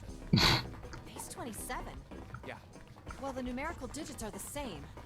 So I guess you'd add alphabetical digits. E is 14, F is 15, G is 16. And they're doing this is going up the H is stairs. 17. I is 18. J is 19. K is 20, L is 21, M is 22. N is 23. O is 24. P is 25. Yeah, and? What comes after that? Q. 26. And what does that mean? There wasn't a 9 on the door. It was a Q. A fucking lowercase q. Okay, that's a stretch. Game, you gave me a fucking stretch with that one. That's pretty much it. I guess to put it another way, you could say that it was a 9 in base 10, but a Q in base 27. Okay. Time for more running. I don't care. We're almost to the end. God, my thighs are killing me. I swear, any moment now I'm going to tear a muscle. I feel like every single cell in my body is dying for air. Damn, every breath I take is a chore now. I feel like my lungs are going to burst. Maybe just a short rest. No, can't stop. Don't have time. Come on, legs. There can't be many more of these steps left. Let's run. Run like a bullet down a rifled barrel. It's a good metaphor. Like a tornado cutting through a sea of clouds. I feel like we're running along the back of a giant coil dragon. Finally. Did we finally get to the top of the spiral staircase? Finally? Okay, every character pants 3 times. Jesus, I can barely breathe. No, Junpei. No time to rest. It's time to open the fucking door. Pull yourself together. You're almost there. Alright, I'm gonna open it. Yeah. Yes, we're finally here. Please do. Sure, you look like a big, heavy door, but you're the only thing standing between me and my freedom. But even more important than that, you're the only thing standing between me and Akane. And that was really loud for the microphone. I'm sorry I hit my desk that hard. You're gonna open, and you're gonna open now. There we go. That's much better. Just tap my finger on the desk. We're back to Akane's vision. I felt a hand on my shoulder. It was Ioi. He gave it a small, reassuring squeeze. I was so happy I felt like I could melt. My heart was at peace.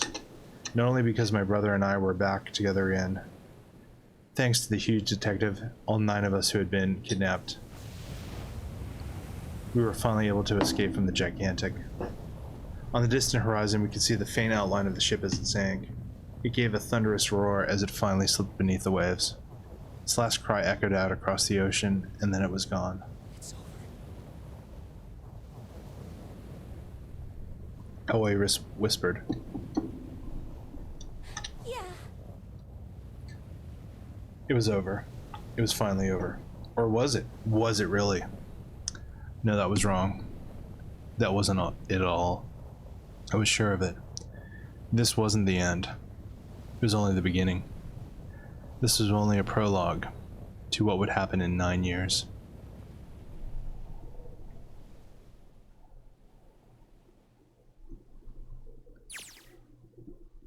Yes, finally, air. All right, back to Junpei. We are back to Junpei. Gah! Damn, that sun is bright. I can barely see anything. Huh, I gotta admit, this doesn't look quite like... Wait. No way. No way. You gotta be shitting me. It can't be. This is the building in the Nevada desert. They were not on the ship the whole fucking the time. mock experiment building. Oh my god. This whole time we were in building Q. Yeah, it kind of makes sense considering if they really sank the gigantic 9 years ago, did they really dig it up out of the sea? Sure enough, that's a desert out there with monuments, with mountains all around it. Hello there, son. Boy, am I ever glad to see you, until I get dehydrated and run out of water. I don't think I have ever been so happy to see a sunrise. Huh? Did I just hear something fall? Right, our bracelets. I guess I've never really got a good look at the underside of these. Let's see what's inside of you. Just an electronic chip, like an ATM card. That's it. There's nothing else. Nothing that even looks like a detonator. There was never a detonator to begin with. Figures. Akane. Jumpy. Hey. Guess I must be pretty crazy about the girl if I think I'm hearing her voice in the wind.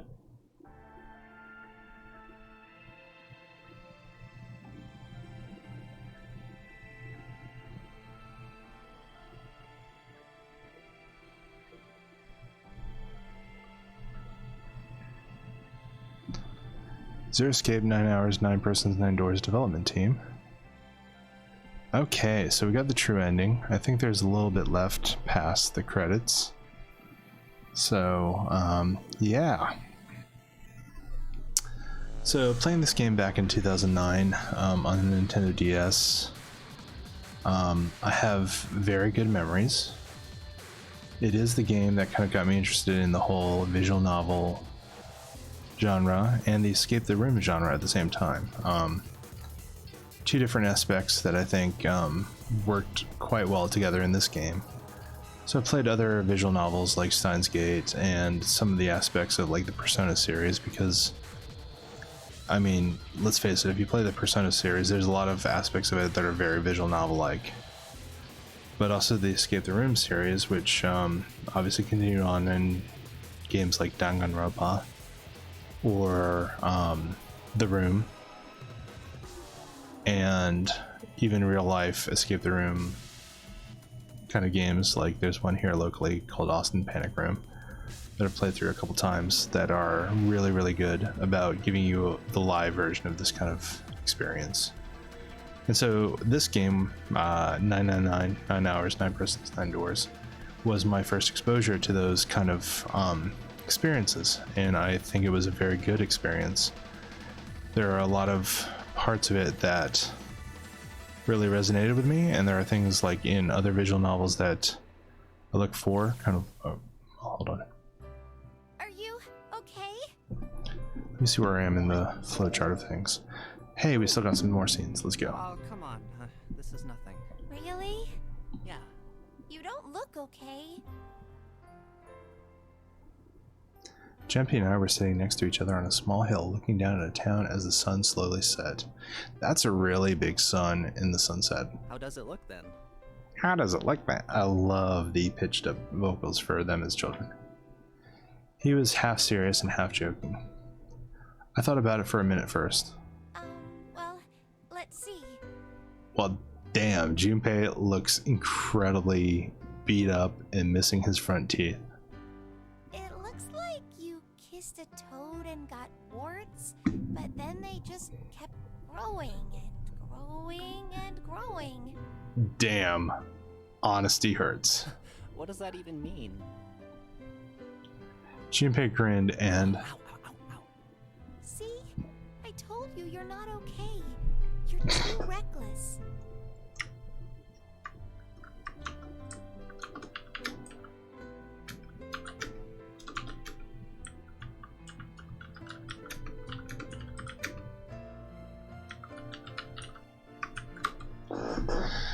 You can't beat 5 8th graders, Jumpy. That's crazy. Not unless you fight really dirty. But I couldn't just stand there. I mean, don't you think so? I had to do something. Okay. Back to Junpei. In the modern. Look at the Nevada desert go past. Did they manage to find an SUV? For an SUV, this thing sure has a pretty smooth ride. Sure, it was nice of someone to leave it for us outside the building, keys in the ignition and gas in the tank. Almost like it was a present, you know? Okay. Anyway, we jumped in and now here we are, screaming across the desert. Lotus is over there in the passenger seat. Snake and Seven and I are all squeezed in the back seat here. I still can't believe we let her drive. This is so fun! Clover's the fucking driver. Oh, okay. Love it. This is so awesome! Driving is so great when there's nothing around, and there's no speed limit. That is true. If you're driving an SUV through open desert, I do not think there is a speed limit. Okay. Hey, Clover, watch those bumps, all right? This car jumps even a little, and I think I'm gonna get crushed to death. Hey, shut it. I can't help if I'm big, all right? Suck it up. Why don't you drive, Seven? I'm a cop. I ain't gonna break the law. Really? It doesn't have an international license. International license. Yeah, but you could have sat in the passenger seat. Oh, hell no. There's no way I'm giving this seat up. Lotus loves the passenger seat. And Clover, there's no need to slow down. Nice. Santa The and reckless Junior ladies are in the somewhere front down seat. this road ahead of us. Santa and June are in. Should be somewhere down the road ahead of us. Yeah, I saw some fresh tire tracks going out. There's no doubt about it. Then we've got to hurry if we want to catch them, don't we? Alright, so we have 7 survivors of the Nonary game. Everyone except Ace and the 9th man. Who were the assholes to begin with? Sure thing. Oh shit. God damn it. She doesn't have to drive so fast. Man, I didn't even think a car like this could go this fast. We sure thrown up a lot of dust. Back to Akane. It was a couple of hours after we'd run into the junior high students. They'd been hiding in the bushes on the back of one of the hills, drenching a kitten in gasoline. That is not high school hijinks. That is fucking psychopathic behavior. Who the fuck douses a kitten in gasoline? You are a monster. The moment we saw what they were doing, Junpei ran up to them furious. What the hell are you doing? That would be the least of what I would... Okay. Then he jumped on them. He quickly scooped up the kitten and tossed it to me. I caught it and ran for the police station as fast as I could. Help me! Officer, please! You have to come with me! Okay. The policeman and I headed back to the hill. All we found was Junpei sprawled out on the ground with a face covered in big swelling lumps. You couldn't run away after you threw the kitty to me? I asked him. He stuck his tongue out through the hole in his mouth where a tooth had fallen out. Thankfully, it wasn't one of his adult teeth. Although, are you still losing teeth at like 8 years old? Yeah, I guess I could've. Then why didn't you? I didn't want to. I wanted to beat him up. Beat him up real good. Yeah, that's the budding testosterone going right through you right there. Because of what they were doing to the kitty. Yeah, that too, but I think they were the ones behind those murders our first semester. Remember? Oh, the rabbits? Oh, you mean the bunnies? Yeah. Yeah, the bunnies. He plucked some grass from the ground and tossed it onto the wind. They asked me what elementary school I was from, so I told them. And then they said they'd do the same thing to you that they did to the rabbits. That's fucking sadistic. I couldn't forgive them for that, so I... Back to Junpei. In the SUV. There's still some stuff I don't get. Yeah, there's plenty of stuff I don't get. Of course, they probably don't know any more than I do. Like Ace. Well, I guess I should say Gentaro Hongo. Why did he create the Nonary project?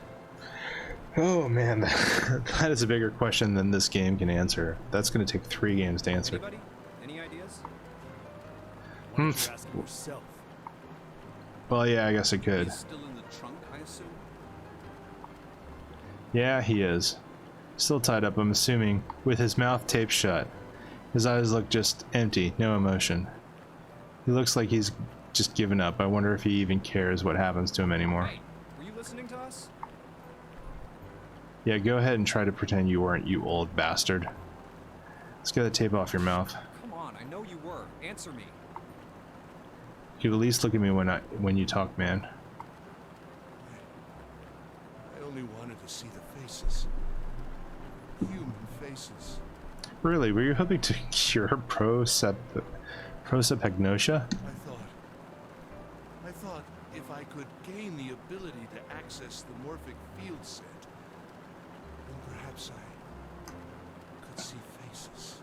That is a really fucked up reason to put everyone through what you put them through just to cure facial blindness. Peering into people's minds, you could understand how they were processing the expressions of others. That's it? That is it? Yeah, I'm totally with Junpei on this one. Yes. If you want to put it simply, but if you are looking for a more philosophical answer, I can supply that as well. You I don't see, care. The human collective consciousness. Just don't want to hear it. I think that's enough out of you, pal. I agree. Time for the tape to go back on. All right. So what's your second question?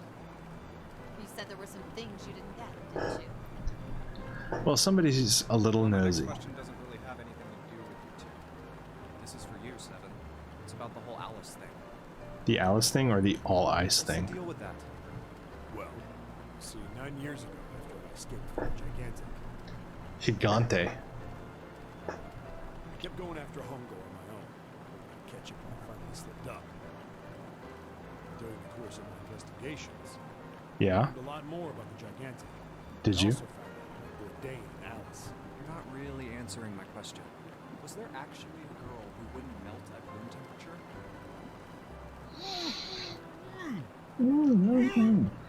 Sounds like Hongu has something to say. Alright, fine, I'll let you talk, but you gotta behave. What? Alice doesn't exist. Really. 9 years ago, I found Alice's coffin behind the library on the bottom deck.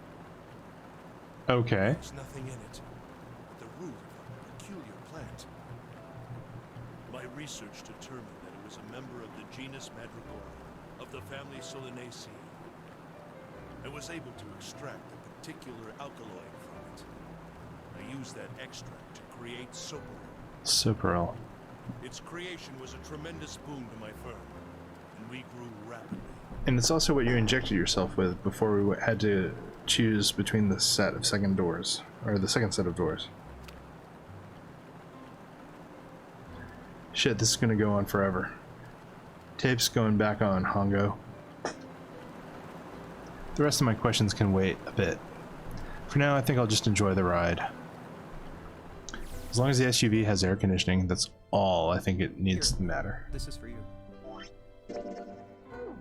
What's this? This is for you, doll. His name is Junpei. Really? Junpei pulled something out of his pocket and shoved out his arm toward me. In his hand was a doll made of yarn, small enough to fit in his palm. Are you sure it's, for you, doll? Huh? Yeah, the lady at the shop said so, so that means it's for you, right? Are you sure it's not a voodoo doll? I mean, I guess it's all in how the recipient uses it? Wait, what? That's... Oh, man. Oh, man. Well, it sure looks like a voodoo doll. I mean, you do know what a voodoo doll is used for, right? What is it used for? Yeah, I guess calling it Junpei isn't a very good idea then. Why are you giving me this anyway? It just seems really sudden. Well, you know how after June, we aren't gonna get to see each other too much? At least until the fall. I mean, we're gonna be in different schools, and... Oh, you're gonna be in different schools in the fall. I just thought I'd, you know, Oh, okay, well, how about we call it June then? Okay. So, I wanted to give you this. It's weird hearing like an 8 or 9-year-old kid talk in this kind of 20-something voice. You sound like some sort of tribal chief in a bad movie. Okay. Yes. I, head of tribe. Head of tribe. This doll, traditional charm of tribe. I mean, any 8-year-old who can manage to get this amount of wit out with a face beat up as much as his is, he's a real trooper. So I give this, it me. So we always together. Oh, Junpei. If something bad, then hold and pray. In case of emergency, break glass. I go wherever you are. So here, take. I reached my hand out and picked up the doll gently. Thank you. Thank you so much, Junpei. Before I knew it, I was crying. Tears streamed down my face and fell onto June's tiny yarn body. Oh, Junpei. I'll never forget you. I promise. Junpei looked straight into my eyes and said just 5 words. I'll never forget you either. I'll never forget you either. The sky was beautiful crimson red as it melted down toward the horizon. The last golden rays of sunlight stretched out across the city and painted themselves across the hills. We sat, bathed in the warm light of evening, just the two of us, leaning gently against one another, shoulder to shoulder. The sun set, and we still didn't leave. We watched in silence as the darkness deepened, and one by one, the lights of the town began to flicker on.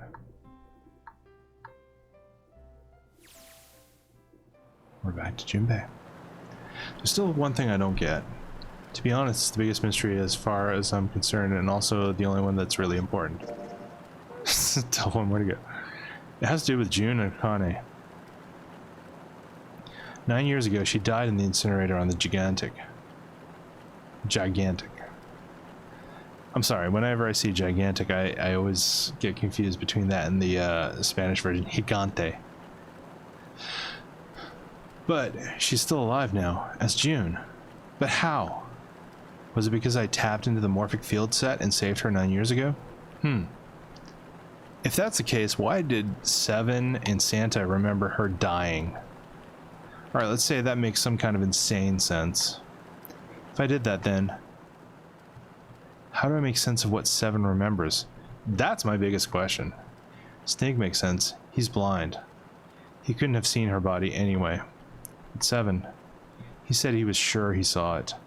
Does that mean there's some kind of historical discrepancy? Or wait, maybe that's not it at all. There's one other logical explanation. Was what you told me the truth, Seven? You look satisfied. No. No way. He couldn't. Hey, look! Over there. There's somebody next to the road. Huh? What?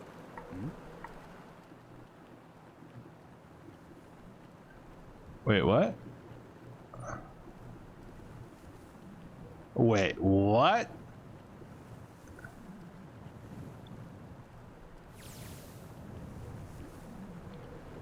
The burning gaze of the Nevada sun pounded down on her head. The desert around her rippled with heat.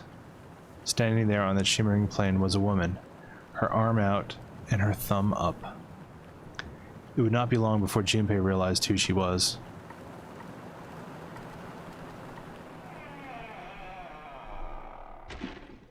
End. And with that, I think we've reached the true end of the game. Don't forget your towel is the achievement I have unlocked. I don't think that's showing up on stream which Steam achievements I got. The Sixth Sense of What's Coming achievement unlocked. Yeah, I'm gonna save. Okay, I got all 6 endings. All right.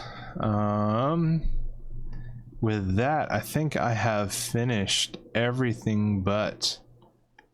Well, I didn't finish the original coffin ending, which is up here.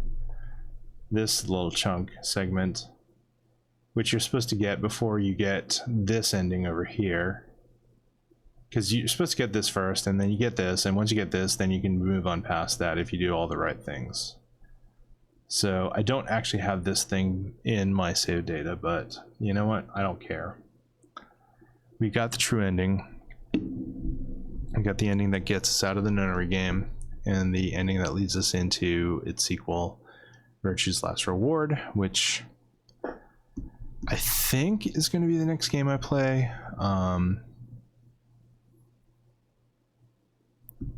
It's a really amazing game. I think it's my favorite out of the 3. But I'll talk more about that if and when I play it. So this was 9 hours, 9 persons, 9 doors. It was a DS game that came out in 2009. I played it in 2009 on my Nintendo DS. I think it is one of the best games for the platform that uses both screens to tell a very narrative heavy story in a way that only the Nintendo DS can do. The biggest boon of it being on the Nintendo DS is that throughout the entire narrative you have the visual novel aspect in the adventure game, and the visual novel aspect is told on one screen and the novel is told on the other screen. And throughout the whole game you have two perspectives. You have Junpei as first person perspective because that's supposed to be your avatar character, and on the other screen you have this third person omniscient character who, by the very end of this flowchart, you recognize, like definitely by this segment, this final escape sequence, you recognize is not a third person omniscient narrator. It is a third person perspective of Akane, who had to go through the entire Nonary game experience 9 years in the past. And her watching you doing this whole Nonary game survival experiment 9 years in the future is what allowed her to solve the final puzzle and get out alive. And I mean, it sounds kind of silly to explain that as a mind-blowing experience when I explain it like that, but when you play through it with the naivety of what you would approach a normal game with, and you just accept the general conceits of video games as they present you, much in the same way that you would approach the conceits of, say, the original BioShock or even the film The Sixth Sense. You just, accept the conceits that are presented to you, and then when later in the respective media those are shown to you, you go, hey, wait, what? And then you have to look back at the media from the beginning and see, did it support the twist all the way from the beginning? And in this game it did. Having played through it this second time, I do think there's definitely aspects that I did not catch the first time around, and so seeing them this time is pretty awesome. And I'm very much looking forward to the second game, Virtue's Last Reward, because there are some things in that game, once you've reached the ending of the game and you see stuff that happens at the beginning again for a second time, you're like, oh wow, they were just slapping me in the face with something I just didn't even recognize that they were slapping me in the face with. And I think that's where the real joy of playing these kind of thriller plot twist kind of games come from. So all right, so this was Zero Escape, the Nonary games, 9 hours, 9 persons, 9 doors. When it came out, it was just 9 hours, 9 persons, 9 doors. There was no original idea that it would be a series or a trilogy or anything like that. It was just called 9 hours, 9 persons, 9 doors. Eventually, when I guess it didn't do so well in Japan, but when it came to the US, it did well enough to justify a sequel. And at that point, further reissues of the original game were given the Zero Escape moniker. So when the sequel came out, it was called Zero Escape, Virtue's Last Reward. So they were part of a series called Zero Escape, even though when the first game came out, there was no idea to make it part of the series. So Virtue's Last Reward came on, so the original game, 9 hours, 9 persons, 9 doors, came out on just the Nintendo DS. And I have 2 physical copies of the game. I have both the original non-Zero Escape branded issue of it and the later Zero Escape brand reissue of it with 2 different covers. And hopefully I'll maybe upload a picture of that so that you can see what those covers look like. But after they did so well in North America, there was the desire to make a hold on one second. Yeah? What's up? Okay. All right. Hold on, I'll be right down.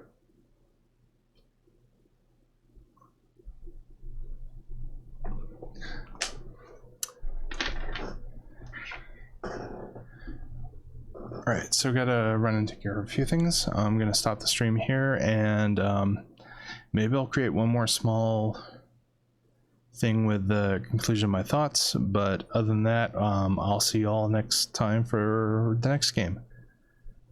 Take care, have a good night.